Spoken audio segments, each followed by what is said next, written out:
18 minutos de la mañana, 9 y 8 en Canarias, o simplemente hola, ¿qué tal están? Si nos sintonizan en cualquier otro tramo de su jornada a través de Ser Podcast. Saludamos ya a los miembros del Comando N, a Nacho Carretero y a Nuño Domínguez, encarganos de prestarnos su mirada para observar la realidad. Nacho Carretero, muy buenos días. Buenos días. ¿Todo bien? Todo bien. ¿Más todo animado? Bien. Sí, ahí estoy en el proceso de recuperación. Aún noto cansancio que hablábamos de la semana pasada post-COVID, aún lo noto. A lo mejor no también es la termina de irse. temperatura, el calor, el verano. Sí, o como dice Brian, la edad. A lo mejor también es la edad. Sí. Nuño Domínguez, ¿qué tal estás? Buenos días. ¿Tú estás bien? Por ahora bien. No vale. sé si voy a llegar al final de la pandemia sin pillar el bicho. Claro, que además tú no estás vacunado todavía. No, hoy he estado mirando a ver si me dejaban ya inscribirme, pero claro. Pero resiste, todavía tío, no. resiste. Mira, si está morenito, claro, sano, fuerte, claro. guapete. Perdona, aquí él y yo resistimos. Fuiste tú el que caíste. Caí como una Te rana. recordaré, Sí, que sí, aquí sí. los fuertes somos Nuño y yo. Sí, sí. Bueno, vamos a ver cómo explicamos esto. Lo que un día fue un libro y después una aclamada serie de televisión. Manuel Charlín y toda su prole de hijos de puta, Sito Miñanco y su mujer, Los de la derecha son sus socios, ¿no? Roque y Oliveira. Y terminó siendo también un cómic, para convertirse un poco más tarde en una exitosa obra de teatro. El País, miércoles 13 de junio de 1990. Los vecinos de Vilagarcía se despertaron ayer. Parece haber explotado todas sus posibilidades. De hecho, su autor, un tal Nacho Carretero, preguntado por las posibilidades de adaptar Fariña a otros soportes u otros géneros, llegó a decir esto, escuchen. Ha sido un privilegio el vivir tantos formatos. Incluso la película llegó a ser una idea, una propuesta que al final se quedó en nada. Incluso hasta fue una propuesta la serie documental. Formatos siempre hay, pero yo creo que a Fariña ya poco le queda por exprimir. Claro, es que poco no es exactamente lo mismo que nada, porque hace unos días Nacho Carretero entraba en la primera preselección de los posibles nominados en uno de los apartados de los premios Max, que son los galardones más importantes de nuestro país en el mundo del teatro, en concreto en la categoría de mejor adaptación o versión teatral por Fariña. A ver, Nacho, ¿también dramaturgo? No, a ver, evidentemente no. Está nominado Fariña como espectáculo teatral y ahí mi mérito pues es un porcentaje pequeño, y no lo digo por falsa modestia. Hay un dramaturgo que es José Luis Prieto, que se encargó de la adaptación, porque escribir teatro pues es otro universo, otro mundo en el cual no estoy capacitado. Yo escribiré algunas cosas, pero teatro de momento no sé. Y es verdad que yo ayudé a Prieto y le asesoré y lo hicimos un poco de la mano, pero digamos que el mérito es suyo y de todo el equipo de teatro que hay detrás. Yo ahí soy un poco cara visible, o en todo caso yo soy productor teatral, porque es una coproducción con otros. También es otro oficio que desconocía. Entonces yo lo estoy produciendo con Touriñán, con el que estuvimos el otro día aquí en el programa, y entonces ahí vale, pero como dramaturgo no puedo ponerme esa medalla. ¿Y la posibilidad de hacer un juego de mesa de Fariña para estas Navidades, te la has planteado? Esto dice Precedo, mi buen amigo Precedo, un gran periodista, gran amigo y gran vacilón. Siempre me está diciendo que el juego de posavasos de Fariña, ¿para cuándo? Falta. Eso o el musical sobre hielo. Mira, estaba pensando Fariña, el musical. Sobre hielo. Lo estoy viendo. Ahora que no está el Rey León aquí en Gran Vía, lo estoy viendo. Fariña. Hay Fariña para rato. Claro. Sí. ¿Tú no notas que ha cambiado un poco este chico desde el principio? Bueno, ya era así desde yo creo el que lo principio. intenta llevar con humildad, pero el niño se porta bien. ¿Sabes lo que vas a decir si te llevas el premio? Bueno, espero no tener que hablar, porque es que esto de dar, ¿no?, los discursos con los premios, quieres no ser tópico, quieres no... porque cuando escuchas, no sé si os pasa, cuando escuchas un discurso por la televisión o algo, dices, uy, qué pesado, ya está haciendo lo de siempre. Pero cuando te toca a ti... Si algún día me dan un premio, yo intentaré ser distinto. Y cuando te toca a ti, quieres acordarte de todo el mundo, quieres agradecer y dices, Dios, estoy haciendo lo de todo el mundo al final. Tú acuérdate de Nuño y de mí. Sí, los primeros. Cólanos ahí, no tenemos nada que ver con Fariña, pero tú nos cuelas ahí. Mira, estas cosas, la verdad, un discurso nunca conviene improvisarlo, porque si no te pasa eso, que te encuentras ahí delante y no sabes qué decir. Te vamos a ofrecer varios modelos. Discurso emotivo. Que sepa que le van a querer, que va a encontrar su sitio, que tu familia te va a querer y que vas a cumplir tu sueño, y que yo y él vamos a escribir historias para que tú te sientas inspirado. Tenemos verdad, también el discurso siempre. infinito, el que no acaba. A ver, tengo tantas cosas que decir y tan poco tiempo. Bueno, no sé si tengo poco tiempo, pero empiezo. Carlos, muchísimas gracias por confiar en mí. Marta, Alejandro, gracias por confiar en mí. Ahí es donde tú puedes decir, Nuño Domínguez Sánchez Barceló, por la compañía todos los martes. De hecho, este segundo tipo es el que dices, cuando te vas a sentar a pensar, dices, a ver, ¿qué digo yo? Y cuando empiezas dices, no me da tiempo a decir todo. Y luego la posibilidad de dejarte mecer por los aplausos y resolver el agradecimiento rápido. Gracias. Ya está. Este es muy bueno. Este te pega mucho. ¿Tú has pensado en alguna ocasión que puedes sufrir el síndrome del impostor? Ese por el cual uno no se siente merecedor ni dueño de los éxitos que le atribuye. Yo creo que eso nos asalta a todos, ¿no? De vez en cuando. No tanto... Yo lo que siento personalmente no es tanto como que no merezcas lo que te está ocurriendo o no hayas hecho el esfuerzo para merecerlo, etcétera, pero sí un poco de pronto cuando te halagan o cuando te dicen cosas dices... Bueno, están seguros, lo habrán leído bien, sobre todo cuando te comparan, ¿no? Y te meten en grupos... ¿Cómo piensas? Me van a acabar descubriendo. Claro. Sí. Y te meten en grupos de gente que tú admiras, que tú lees y tal, y de repente dices, un momento, no, creo que aquí nos están dando cuenta de algo y tira para adelante mientras no se den cuenta. ¿Tú lo has pensado esto alguna vez, niño? A mí me ha pasado a veces porque estás preparado para las cosas, pero de repente como que no te salen al principio, ¿no? Y dicen, esta gente se debe pensar que me ha tocado en una feria, pues yo qué sé, esto, ¿no? Pero bueno, luego lo vas compensando, ¿no? Y vas mostrando. Yo creo que es un poco que le pasa a todo el mundo cuando te va bien algo, ¿no? Aunque sea algo concreto y no te lo terminas de creer. No, piensas que la cagarás en cualquier momento. Sí, esto se va a venir abajo. Se va a venir abajo, se van a dar cuenta. Bueno, en unos minutos vamos a hablar de eso. Queremos hablar de eso, de todo lo que rodea la figura del síndrome del impostor. 900, 100, 800. Esperamos también su participación. ¿Han sufrido en primera persona o en su entorno el síndrome del impostor? ¿Han tenido esta sensación alguna vez de a lo mejor no merecer todo lo que les está pasando, qué me está pasando y que algún día me van a descubrir yo no soy tan buena como la gente dice que soy? Síndrome del impostor, 900, 100, 800. Enseguida les escuchamos. 10 y 20 minutos de la mañana, 9 y 20 en Canarias. Seguimos observando la vida junto a Nacho Carretero y Nuño Domínguez, nuestro Comando N, hablando esta mañana de un síndrome que, según los estudios, han experimentado por lo menos alguna vez en su vida hasta el 70% de las personas. Se trata de lo que los psicólogos definieron hace ya unas décadas como el síndrome del impostor. Creer no ser merecedor de los méritos y reconocimientos que los demás te asignan. Recuerden que en el 900 y en 800 estamos esperando sus testimonios. ¿Han sufrido en alguna ocasión el síndrome del impostor?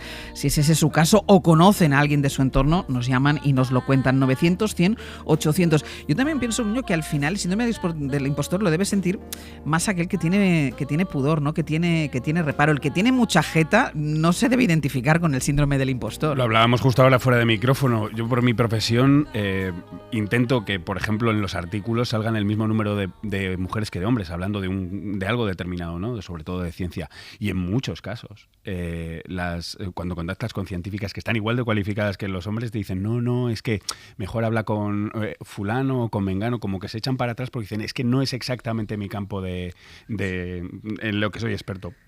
Sin embargo, tú ya vas a cualquier científico y aunque se salga un poquito, te va a opinar. Claro, yo lo he vivido también en charlas, que te invitan a charlas y dicen, hombre, este no es mi tema, no sé de qué. ¿Y qué hay ahí? O sea, ¿por qué? Porque además es que el síndrome se definió para expresar algo que sobre todo afectaba a mujeres, ¿no? O sea, es una cosa que nació ya en el 78, fueron 2 psicólogas las que lo acuñaron y era para expresar el síndrome del impostor en mujeres. Luego, claro, se puede aplicar a todo tipo, vamos, a género, a raza, claro, a clase. Y yo no sé si tiene que ver también con esta sociedad tan competitiva, ¿no? Que tienes que llegar, que tienes que hacerlo, que tienes que ser que tienes que figurar y que tienes que estar ahí. Y muchas veces la gente dice, bueno, es mi oportunidad. Y cumplir las expectativas de los demás, que además eso es una cosa que no... Hay veces que conste que cristaliza el síndrome del impostor.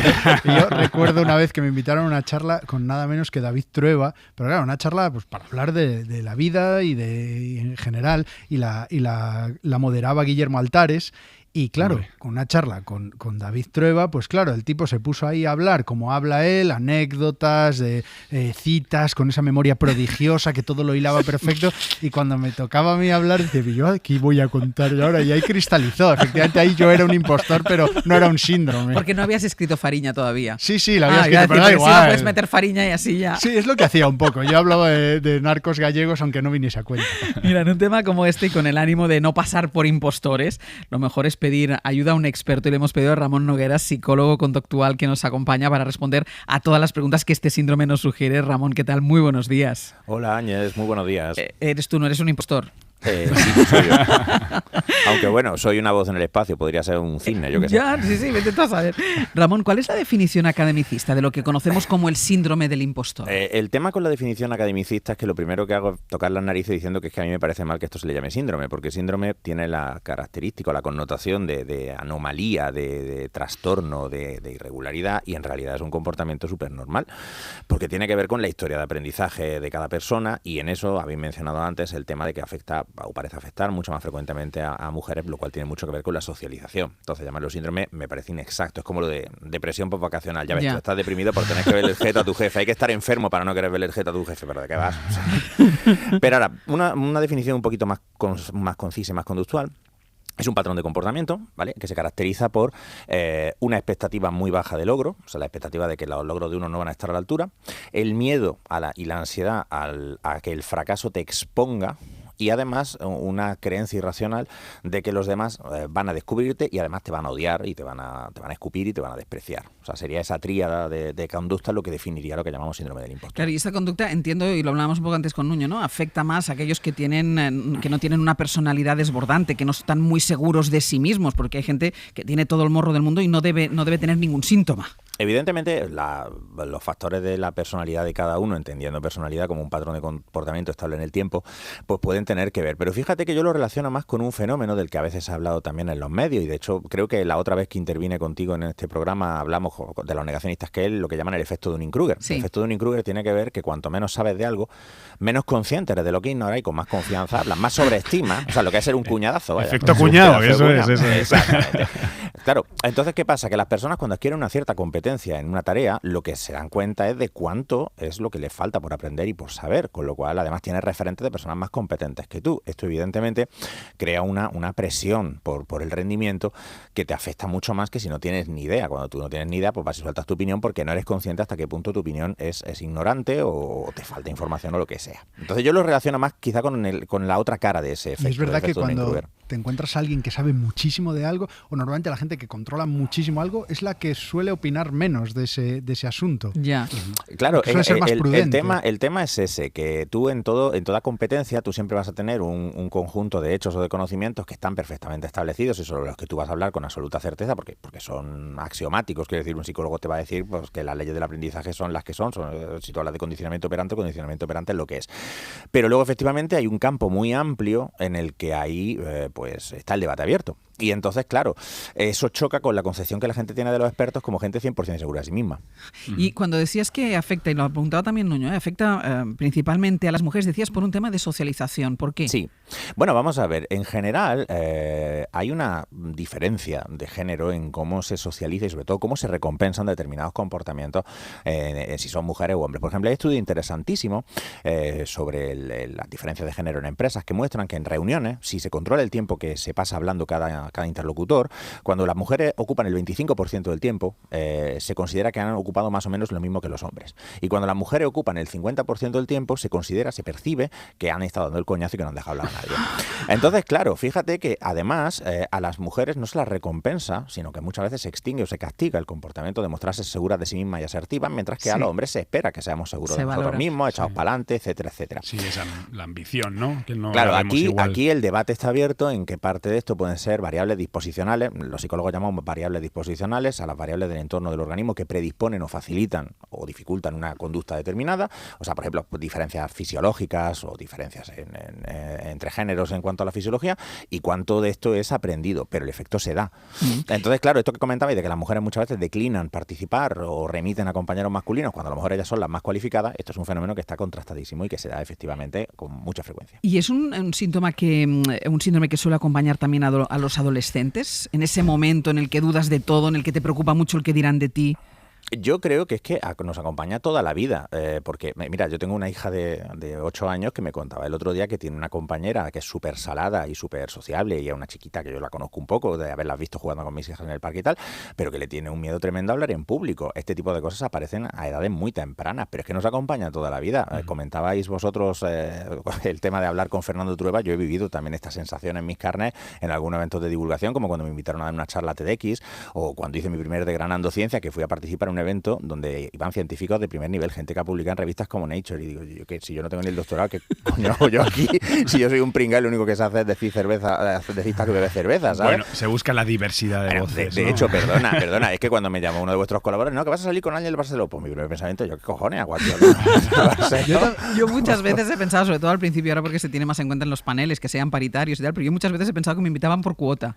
Sí, muchas veces lo he pensado, digo, ¿qué voy a hacer yo ahí? Digo, me deben invitar por cuota, porque no tengo mucho que decir. Pero fijaros, esto es una muestra de lo porque yo creo que es erróneo llamarlo síndrome, porque el síndrome a fin de cuentas alude o tiene la connotación de trastorno, de anomalía, y en realidad es un comportamiento muy normal porque es una consecuencia del contexto en el que nosotros nos educamos y cómo se nos socializa, las reglas verbales que nosotros adquirimos y que nos transmite nuestra comunidad verbal. Yo quería preguntar, hablamos de esta, que es una sensación, que es una cosa que sentimos, imaginamos, un mal llamado síndrome, pero no puede ser que a veces sea verdad, quiero decir. No puede ser que a veces llegues a un sitio y digas, efectivamente no pinta nada este tipo aquí. Claro, evidentemente. No lo que pasa cabeza. es que en ese caso, claro, eso no nos referiríamos a síndrome del impostor. El síndrome del impostor, eso sería el impostor, claro. Parte de una creencia que, objetivamente hablando, es injustificada. Porque, claro, o sea, quiero decir, sí, por si yo hablo sobre psicología, pues podríais haber traído otros psicólogos y seguro que hay montones de psicólogos más cualificados que yo. Pero eso no me convierte necesariamente en un impostor, simplemente me convierte en alguien menos cualificado que otros y más cualificado que otros más. Tendemos a percibir nuestra propia habilidad o nuestro propio logro, tendemos a percibirlo distinto que los demás, a infravalorarlo. A la baja. En efecto, esto es parte de una faceta de un fenómeno muy interesante que es el error fundamental de atribución, que es un fenómeno que básicamente describe que nosotros valoramos nuestra conducta, explicamos nuestra conducta utilizando reglas diferentes de la conducta de los demás, como si los demás hicieran las cosas por razones diferentes de nosotros. Y tiene muchas facetas. Un aspecto interesante de este relacionado con el síndrome del impostor es que, claro, si tú, por ejemplo, das una charla y se te olvida un punto, el público no lo sabe, pero tú lo sabes. Y tú asumes que el público sabe lo mismo que tú. Con lo cual dices, ya está, ya le he cagado, ya se han dado cuenta de que no tal, y el público dice, guau, pedazo de charla, etcétera, maravilloso, me ha encantado, me has cambiado la vida. Y tú diciendo, pero si se me han olvidado la mitad de las cosas. Pero claro, tú solo ves las cosas de tu perspectiva. No puedes ponerte en la cabeza del otro. Entiendo que esto, al final, bien llevado, es algo, puede ser positivo el síndrome del impostor, ¿no? Es ser un poquito humilde y no creer que tus logros son extraordinarios, claro, y los de los otros no. ¿Qué sería lo contrario al síndrome del impostor? Bueno, el efecto Dunning-Kruger, el efecto cuñado, como decíamos antes, claro, la idea de que yo puedo ir a hablar sobre cualquier tema y bueno, pues en este sentido yo intento, dado que me dedico a la divulgación, intento limitar mis apariciones a cosas en las que yo creo que puedo aportar algo, y hay muchas que he rechazado porque un puntito de síndrome del impostor no está mal, claro, ¿no? Un puntito de humildad, porque, claro. Claro, es que en realidad, si nos paramos a pensarlo, la mayoría de conductas muchas veces, etiquetarlas como positivas o negativas viene a ser muchas veces una cuestión de grado y de situación. O sea, muchas conductas en determinado grado pueden ser beneficiosas para el organismo o para el grupo, o pueden ser perjudiciales en otro grado, o pueden ser beneficiosas en un contexto, o pueden ser perjudiciales en otro. Por ejemplo, la ansiedad, esto lo hablo mucho en consultas, la ansiedad es una reacción que se etiqueta como emoción negativa y es injusto. La ansiedad nos puede ayudar a escapar de una amenaza. El problema es cuando tú sientes ansiedad y no hay amenazas presentes, pero eso no hace que la ansiedad sea mala en sí, es mala en ese contexto porque no conviene, no es adecuada. Vamos a empezar a escuchar a oyentes. Nos llama Ana desde Valencia. Ana, buenos días. Hola, buenos días. ¿Tú has sentido alguna vez el síndrome del impostor? Pues sí. Mira, yo desde bien pequeñita, cuando me hacían algún tipo de halago o sobre todo cuando se referían a lo que era mi capacidad, pues me sentía súper desubicada y no entendía cómo me podían estar diciendo esas cosas buenas a mí, ¿no? Y cuando he ido creciendo, pues la verdad es que ha crecido conmigo y hay situaciones en las que se agudiza, pues por ejemplo en cambios de trabajo es cuando yo lo noto más, porque intentas demostrar que te han contratado y que no se han equivocado a la hora de contratar. Y en mi caso, por ejemplo, que yo me dedico a las ventas, es algo que está muy, muy agudizado porque piensas, ostras, qué mal, no me ha ido bien este mes, no he vendido lo que necesitaba, y cuando ponen un panel en un ranking y te comparan con el resto de compañeros, a lo mejor has sido la segunda en tu zona, ¿no? Y estás tú ahí todo el mes agobiada y pasándotelo mal y creando un concepto de ti que para nada es el correcto, y en realidad luego cuando ves la comparativa con el resto de compañeros, dices, claro, ostras, pues a lo mejor tan mal, ¿no? Y es esa sensación a veces... Entonces, claro, al final te va generando una... Es esa sensación a veces que tienen más confianza los otros en ti que la confianza que tú tienes en ti misma. Ana, muchísimas gracias. Un beso. Gracias a vosotros. Hasta luego. Magdalena desde Jaca, muy buenos días. Hola, buenos días. ¿Tú también has sufrido el síndrome del impostor? Yo muchísimo durante muchísimos años. ¿Por qué? Y ahora me doy cuenta, pues bueno, no está mal, ¿eh? Yo creo que no está mal un poco de humildad, no va mal. Pero claro, yo era trabajé en el ayuntamiento durante toda mi vida y en el 98 se ha jubilado el director del Palacio de Congresos y me proponen a mí. Y me iban a proponer y yo decía, por favor, que no me lo digan, que no me lo digan, porque es que no me puedo negar, ¿sabes? Esa cosa. Entonces dije que sí y bueno, estuve 15 años. Imagínate. Pero lo pasé fatal porque esa cosa de decir, pero están locos, pero es que no se dan cuenta de que yo no lo voy a poder hacer, pero que si me lo ofrecen yo no les puedo decir que no. Pero lo hiciste. Lo hice, pues ya está. Y estoy muy satisfecha. Pues Magdalena, pero lo sufrí. Muchísimas gracias. Un beso. Un abrazo. Para que la gente no crea que eso son solo cosas que le pasan a la gente normal y corriente, porque este síndrome es una cosa que, por extraño que parezca, es una circunstancia que acompaña incluso, por ejemplo, a los deportistas de élite, a los que admiramos, por los que sin duda casi todo el mundo se cambiaría, aunque luego la realidad muchas veces no es tan así. Y lo recordaba el jugador del Manchester United, Juan Mata, en el programa Salvados. Hablaba de las expectativas que despertó con 19 años su debut como jugador de élite en el Valencia. Bueno, primero sales al campo, das unos toques con el balón, te haces una fotito con la camiseta, estás concentradísimo de que el balón no se te caiga porque luego estás en todos los lados. Y luego salimos al palco del estadio y había, pues eso, 40, 50, no sé, cámaras. Y pues muy nervioso, temblando y hablando lo menos posible, dando las gracias, agradeciendo a todo el mundo la posibilidad de estar ahí, pero es un shock. Algo para los que nadie parece advertirles ni les preparan. No, y creo que es otra pata que quizá le falta a la preparación, no sé si psicológica o mental, de un deportista de élite o de primer nivel. Ramón, ¿falta en general formación y aprendizaje para asumir nuestro talento con naturalidad? Claro, esto es una temática que se trabaja muchísimo en consulta, porque de hecho además el síndrome del impostor muchas veces se mantiene por estrategias de la propia persona, y en esto quiero remitir y aprovechar para hacer inciso para el estupendo póster que las compañeras de profesión Ángela Sanz y Cristina García realizaron para el Congreso de SABEC, la Sociedad del Avance del Estudio Científico de la Conducta, donde explican detalladísimamente el síndrome del impostor y exponen claramente que muchas veces este síndrome se mantiene, por ejemplo, porque las dudas sobre tu propio rendimiento te hacen postergar y procrastinar el trabajo, lo entregas a última hora, el trabajo sale bien, pero tú ya utilizas eso para convencerte de, pero es que están engañados porque no saben que lo he hecho todo a última hora. O sea, que es que fíjate lo perverso que llega a ser la profecía autocumplida. En consulta muchas veces trabajamos este tipo de habilidades como el aceptar y el recibir los halagos, el manejar tanto el feedback positivo como el negativo de una forma que sea más positiva y que no dispare estas reacciones de síndrome del impostor, porque ciertamente la socialización que recibimos no es una asociación en la que los halagos se den ni se reciban de una forma natural o de una forma fácil. Encima hay los futbolistas que están expuestos. Totalmente. Claro. Si esto ya lo llevas en tu intimidad, en una profesión que a los 18, 19 años te están mirando millones de personas y con caras, la presión es terrible. Y que puede haber millones de euros en juego. Y enganchado con los futbolistas, dentro de esto me viene a la cabeza el refuerzo positivo. Quiero decir que muchas veces el recibir halagos constantemente desde pequeño puede tener algo muy bueno, que es el refuerzo positivo de hacerte creer que estás haciéndolo bien, aunque no lo estés haciendo bien, y a base de perseverar llegar a algún sitio. Además es que hay un matiz, ojito con lo que estamos reforzando. No es lo mismo reforzar el resultado, que a la larga precisamente puede facilitar la aparición de este síndrome del impostor, porque entonces tu percepción de valía se basa en el resultado, que reforzar el esfuerzo, en cuyo caso es menos probable que aparezca este síndrome del impostor, porque si tú estás acostumbrado a que se considera que lo positivo es esforzarse, si un día no te sale bien, pues oye, te has esforzado, eso es lo importante. Pero si solo te enfocas en el logro, en el resultado concreto, en sacar un 10 o en lo que sea, eso se convierte en tu nuevo baremo, con lo cual menos que eso ya no es aceptable. Es un poco como lo que pasa en una competición de salto de pértiga, que la barra va cada vez más arriba hasta que llegará un momento en el que acabarás cayendo. Y eso es lo que dispara el síndrome del impostor, el saber que si el baremo de éxito va subiendo, antes o después tienes que fallar. Y eso es lo que tú anticipas, eso es lo que tú temes y eso es lo que a lo que se refiere el síndrome del impostor. Hoy me ha salido bien y no se han dado cuenta, pero mañana el listón estará más arriba y entonces se caerá y todos verán que soy un mierda. Y dices, pero vamos a ver, Paco, que has batido un récord olímpico, o sea, ¿qué me estás hablando? Ya, pero se ha caído el listón, bueno, ¿y qué ibas a hacer? ¿Saltar hasta la estratosfera? ¿De qué vas? O sea, fijaros lo irracional que es. Ramón Noguera, psicólogo conductual, muchísimas gracias. Cuando te vuelvan a llamar del programa de Àngels Barceló, di que sí, que no. Yo siempre digo que sí a todo. Vale. Yo paso miedo, pero luego igual. Muchísimas gracias, ha sido un gusto de conversación. Igualmente, hasta luego. Un abrazo, hasta luego.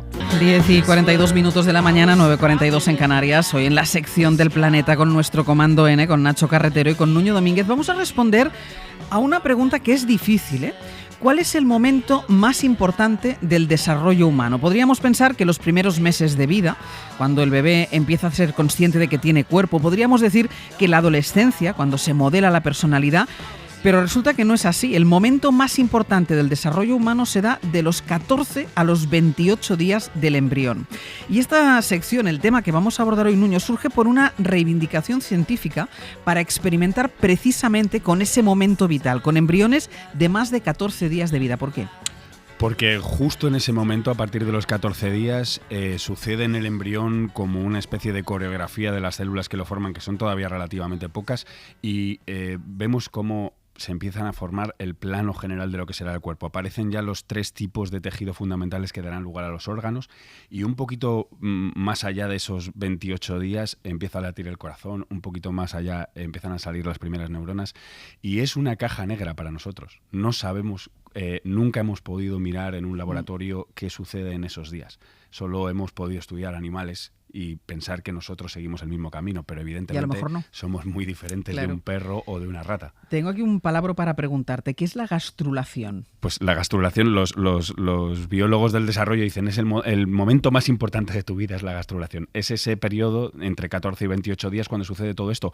Y hay muchos fallos. Hay fallos de programación y puedes nacer con un defecto congénito que ha sucedido en la gastrulación, nunca lo sabrás y puede afectarte a la vida. Puede que no llegues a nacer o puede que vivas de por vida con un problema cardíaco, por ejemplo, que no conocemos precisamente porque no sabemos qué ha fallado en ese momento. Has hablado con Núria Montserrat, que es la única española del panel de científicos de la Sociedad Internacional de Investigación con Células Madre, y ella dice que para no quedarse atrás en la investigación hay que trabajar con embriones humanos. Casi todos los estudios que se han realizado durante las últimas décadas para explicar los procesos que tienen lugar durante la implantación embrionaria se han realizado con modelos animales como la rata y el ratón. Esto ha arrojado luz sobre estos procesos y son ciertamente estudios que han hecho que avancemos mucho en el conocimiento de estos fenómenos en humanos. Sin embargo, sabemos que existen muchas diferencias, muchas divergencias entre las especies como la rata y el ratón y la especie humana. Esto también ha sido importante para poder argumentar que es necesario trabajar con modelos que se asemejen al modelo humano. Claro, es entender lo que nos hace humanos realmente. Es impresionante ver, por ejemplo, un embrión de ratón o un embrión de perro y uno de humano en estas épocas son muy parecidos a nivel visual. Yeah. Pero ahí dentro está sucediendo una programación genética que tiene que ser diferente porque el resultado al final es diferente, ¿no? Te hablaba también Montserrat de los miedos que tiene la sociedad en los experimentos con células embrionarias humanas, por ejemplo, con las células madre de cerebros. Dado que estas investigaciones han levantado mucha expectación y mucho debate en la sociedad, en las guías éticas que hemos elaborado, contemplamos en un apartado específico las cuestiones relacionadas con el desarrollo de estos minicerebros humanos, ¿no? Y especificamos que vamos a estar vigilantes en cuanto a esta tecnología, sabiendo que hoy en día estamos muy lejos de poder generar estos mini cerebros que tengan pues esta percepción del dolor o algo que se asemeje a la conciencia humana, ¿no? Es que Núria es experta en crear mini órganos. Estos son mini riñones, mini cerebros, que realmente no es un órgano en sí, sino que es un conjunto de células tridimensional en el que tú puedes entender muchos de los procesos básicos que suceden en un órgano, pero no es un órgano. Pero no puede pensar. Eso nos lo contó Manuel Martín Loeches un día, lo de los minicerebros, que era muy interesante. ¿Pero por qué no se investiga? ¿Pues es una cuestión ética moral o es una cuestión... o me estoy adelantando con Voy a esta dar paso a la experta, ¿te parece? Es que voy a dar paso a la más, experta. Ya, pues sí, mira. Sí. Ana Veiga, bióloga, investigadora y profesora universitaria especializada en reproducción asistida, embriología clínica, genética reproductiva y bioética. Ahí es nada. Ana, ¿qué tal? Muy buenos días. Hola, buenos días. Ana es quien debe responder. Ana es quien debe responder. Ana, responde lo primero de todo a la pregunta de Nacho. Nacho, formula la pregunta. No digo, si es que no estamos estudiándolo por una cuestión ética moral o por una cuestión científica tecnológica. Las dos cosas. De hecho, en distintos países hay distintas legislaciones que permiten o no utilizar embriones humanos para hacer investigación. Y por otra parte, bueno, pues los requerimientos técnicos que ello precisa y las habilidades de los investigadores. Yo creo que se debería hacer mucha más investigación con embriones humanos, no solo para intentar entender el desarrollo, que es algo importantísimo y que realmente nos puede traer muchos beneficios, sino también para otras aplicaciones, por ejemplo, en temas de reproducción asistida o en otros temas. Y estos embriones están disponibles. Hay que pensar que la reproducción asistida y los programas de fecundación in vitro generan embriones para las parejas que desean conseguir un embarazo, pero que hay ocasiones en las cuales estas parejas ya no desean esos embriones porque han cumplido con su proyecto reproductivo o por las razones que sean, y esos embriones quisieran destinarlos a investigación, y por lo tanto hay embriones para hacer investigación, y habría que promover, digamos, que pues los distintos grupos que pueden hacerla pues se animen a hacerlo con más intensidad de lo que se está produciendo hasta ahora. Ana, ¿desde qué momento de desarrollo humano se considera que un individuo empieza a ser un individuo? Bueno, pues que ahí está la gran pregunta. O sea, ¿a partir de qué momento un embrión es una persona? Hay muchas tendencias distintas. Hay quienes consideran que a partir del momento de la fecundación aquellas estructuras ya tienen un estatus de persona, mientras que hay otras tendencias que dicen que hasta el momento del nacimiento aquello no puede considerarse como una persona en sí. Y entre medio de las dos pues están las distintas opiniones de distintos grupos. Yo diría que el desarrollo para mí no es algo que podamos marcar con una serie de hitos, es decir, desde el día 1 hasta el día 14 pasa esto, evidentemente que pasan cosas diferentes, pero no en cuanto a que eso sea un potencial de persona. Yo diría que se va adquiriendo. En el momento de la fecundación, lo más probable que le suceda a un embrión es que no llegue a nada, que no llegue a implantarse, que no llegue a dar lugar al nacimiento de una nueva persona. Y a medida que vamos avanzando en el desarrollo, cada vez es más posible, vamos aumentando las posibilidades. Si estamos en el mes 8 de gestación, pues lo más probable es que aquello acabe bien y que nazca un bebé. Y si estamos en la semana 2, pues es mucho más probable que aquello se interrumpa. Por tanto, es un continuo, no es algo en lo no que se puede señalar, marcando. no se puede marcar. Exacto. En el caso de España y muchos otros países se fijan los 14 días porque es cuando ya no puede haber la posibilidad de que surjan gemelos. Es el momento en el que ya solo hay un individuo. Pero, Ana, ¿hasta dónde llegarías tú en la investigación en laboratorio con embriones o hasta dónde técnicamente podemos llegar? Porque, claro, estamos hablando de que solo unos pocos grupos de investigación en el mundo han conseguido llegar un poquito más de 14 días, ¿no? Entonces, ¿hasta dónde podríamos o hasta dónde deberíamos llegar? Son dos preguntas distintas, es decir, ¿hasta dónde sería deseable llegar y cuáles serían las cuestiones en las que deberíamos fijarnos para ir con cuidado en ese tema? Y por otra parte, ¿hasta dónde sabemos llegar? Es evidente que se ha ido avanzando muchísimo y, de nuevo, la reproducción asistida ha sido la que ha aportado unos elementos absolutamente esenciales para eso. Hemos aprendido a cultivar embriones en el laboratorio. Primero solo los sabíamos cultivar hasta 3 días, luego, y ahora ya es una práctica común en todos los centros de reproducción asistida, los embriones se cultivan hasta el día 5 o el día 6, y hay grupos en los cuales este cultivo se está extendiendo hasta mucho más allá, no para hacer transferencias, no para conseguir embarazo, sino para hacer investigación. ¿Hasta dónde deberíamos llegar? Pues debemos llegar hasta donde nos marquemos para intentar entender qué es lo que está sucediendo y que eso nos sea útil pues para un montón de temas diferentes. Claro, en cualquier caso, los límites deben estar marcados no solo técnicamente, sino también intentando no aproximarnos a fases en las cuales desconocemos cuáles pueden ser las implicaciones, no sé. Por ejemplo, el tema de las neuronas, el tema del cerebro.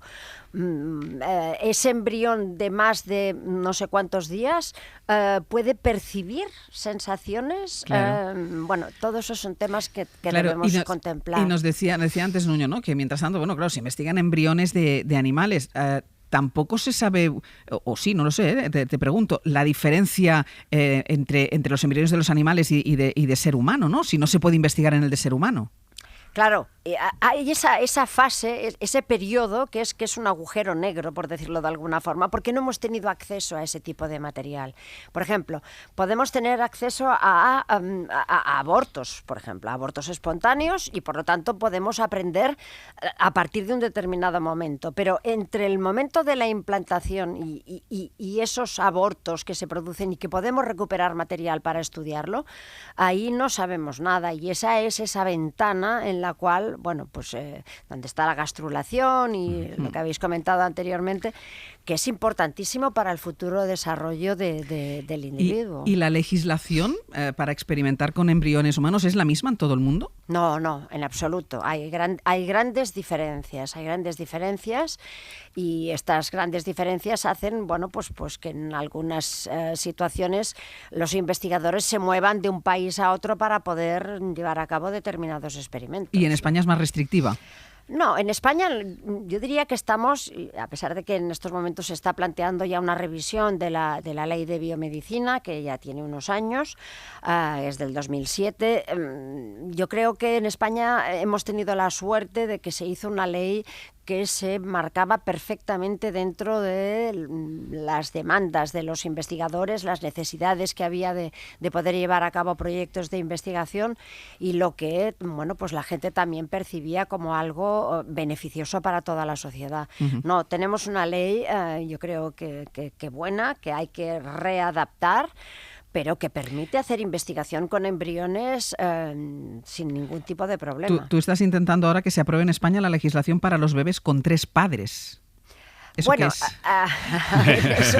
Lo de los nuevos modelos de familia, digamos, es harina de otro costal, pero en cualquier caso, sí, nos tenemos que ir adaptando a las nuevas situaciones, y si se plantean nuevos escenarios, pues hay que contemplarlos. Lo que no puede ser es que se vayan produciendo avances a nivel científico y que nos vayamos quedando atrás en la legislación o en las normativas o en los procesos administrativos. Hay que intentar ponerlo en paralelo para ir todos igual.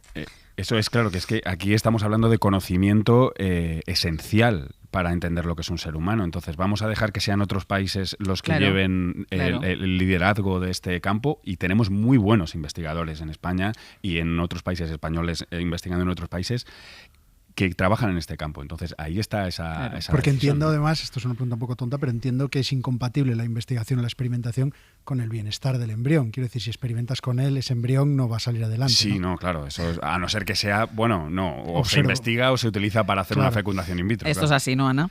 Sí, evidentemente. El concepto bienestar del embrión me resulta un poco yo curioso. Es que le ha dado la vuelta, yo creo, Nacho, porque no sabía, no sé si vas a decir la supervivencia o... Sí, que salga adelante, vamos. Que salga adelante. No, me has dejado un poco descolocada. Nunca me había planteado el bienestar del embrión, pero en cualquier caso lo que sí puedo decirte es que en los centros de reproducción asistida velan por el bienestar del embrión como los que más. Ana Veiga, muchísimas gracias. Un placer reencontrarte en las ondas. Muchas gracias a vosotros. Ha sido un gusto. Un abrazo. Beso. Hasta luego. Hasta pronto. Si es que en esta sección eres un impostor. Un embrión con una cervecita. Claro, el bienestar del embrión. Ha sorprendido hasta la científica. Nacho Carretero, Nuño Domínguez, hasta la semana que viene. Hasta la semana que viene.